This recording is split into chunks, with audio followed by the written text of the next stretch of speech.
Hi guys, how yous doing? Going to do a video here just as an update and as to where we are with the whole Taoiseach's visit type thing, right? Now I know we have things happening in Derry this evening there, and there has been people that's answered the call there.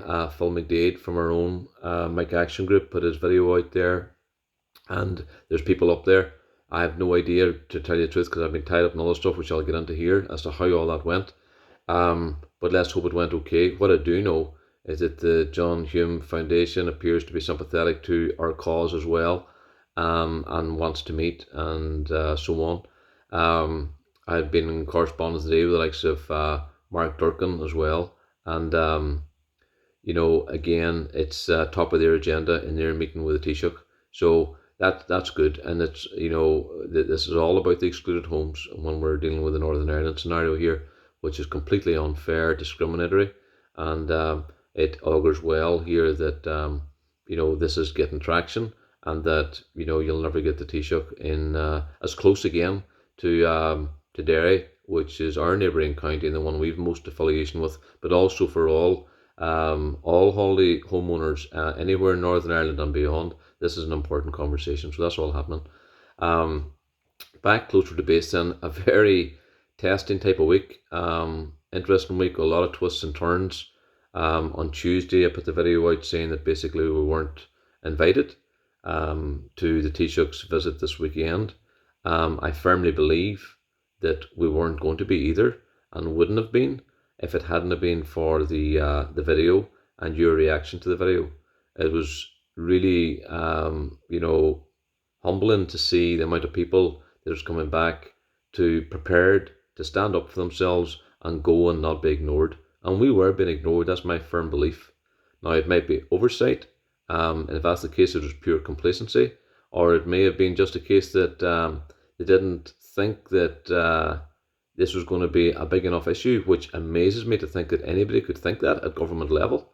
But either way, we are where we are, and I want to update then. So we know things were called off for tomorrow up at the Radisson Hotel, and I know the Chamber of Commerce expressed their disappointment at that, and they were also going to bring up Micah.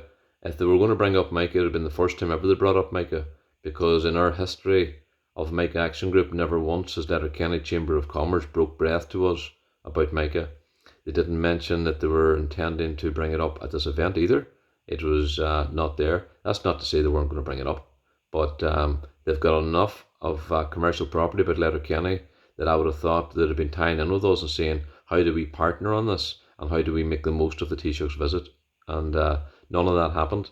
So yes, obviously they're disappointed, and rightly so, and so were others. That one in particular that got dropped in the interest of making a place for Mike Action Group, and that tells me firmly we were never on the agenda to start with. So again, water under the bridge. But where we are now is that we have secured what we wanted from the start. We have secured time with the Taoiseach, and it's not just a hit and run either.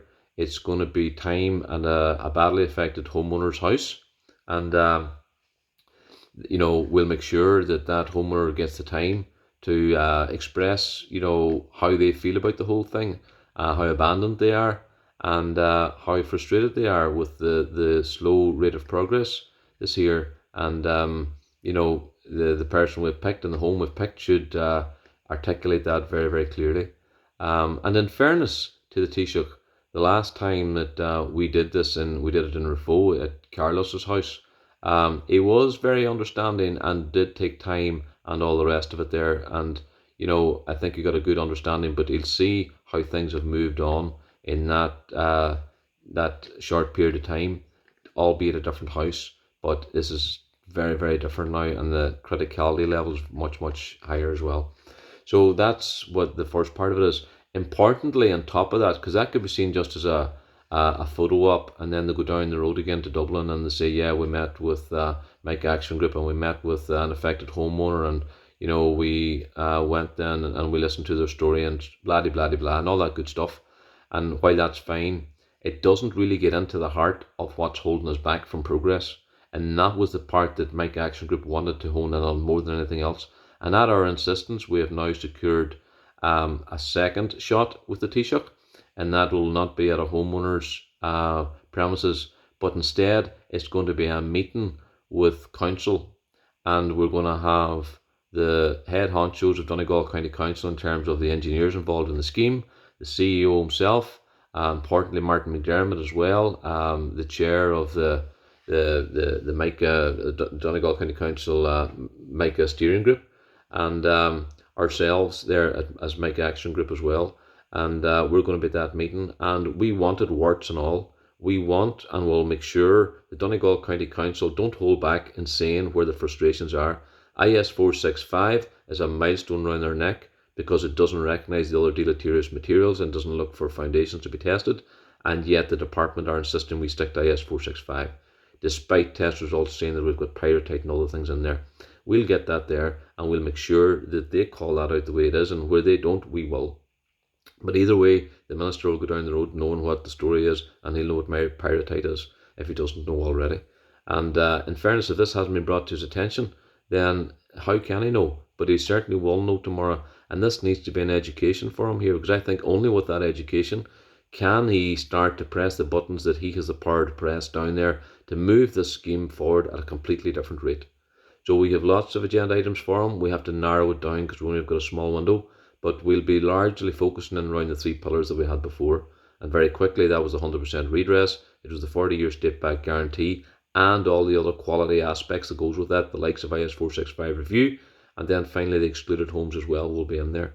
So that's, we'll be pitching largely around that. So I think, where are we now? We're not calling for a demonstration here. We wanted that demonstration, and in fairness, you all stood up to be counted, and that was to secure this meeting. We now have secured this meeting, so I don't see the need for that protest. We've got what it is we asked for, thanks to yourselves, and that's the bottom line. And I think, this has to be the partnership. Now, Mike Action Group, now that you've secured a gig for us here, we have to go in there as Mike Action Group now and nail it as best we possibly can. And that's where we put our professional heads on now, and we go in there and we deal with them in a professional capacity. And I have no worries on that part whatsoever. We know our stuff inside out at this stage. Donegal County Council are more on our side than anybody's side because they're dealing with the frustrations of this every day. And we need to understand where the overall scheme is, who's resourcing this scheme, all the high level questions we'll be asking in there too. And this, we're really looking forward to this tomorrow. And again, that's a massive thanks to yourselves. What I don't want now is that scuppered by a treasure hunt to see where we're at. And because what they'll end up doing, they'll just drive on by, and the story will go out then for security reasons they weren't able to have the meeting. We need this meeting. This is what it's all about. This is the meeting that gets them at government level and the top dog in the land, the Taoiseach, to understand exactly what it is we're up against and why we're not making progress. We need to tell him that story, and he needs to hear that story, and he needs to go back to Dublin and follow up on that story and then go make things happen at a different rate to what we've had right now. Please, everybody, respect that part. Don't scupper that. That's what we need. That's what will fix houses. And I know there's a bloodlust. I know we're frustrated. I know all them things. And trust me, I wasn't going to be holding back on any of you doing whatever you felt was needed and appropriate in a dignified way in Letterkenny. But, we have got now what we wanted, again, thanks to yourselves. So we will get back to you as soon as we possibly can after the meeting and let you know how things went. Okay, but a big thanks to everybody. This is a victory of the day for us, and now it's showtime tomorrow. Thanks a million, everybody. Cheers.